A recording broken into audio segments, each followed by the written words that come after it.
একটা দেশে যারা জনগণের উপর গণহত্যা সংগঠন করেছে, গণহত্যাকারীদের জনগণের ময়দানে রাজনীতি করার কোনো অধিকার থাকতে পারে না।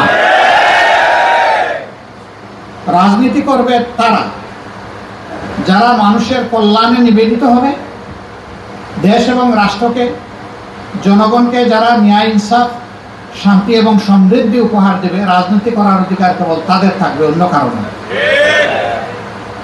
এবং রাজনীতি করতে হবে দেশের মানুষের সেন্টিমেন্টকে ধারণ করে, আকাঙ্ক্ষাকে ধারণ করে।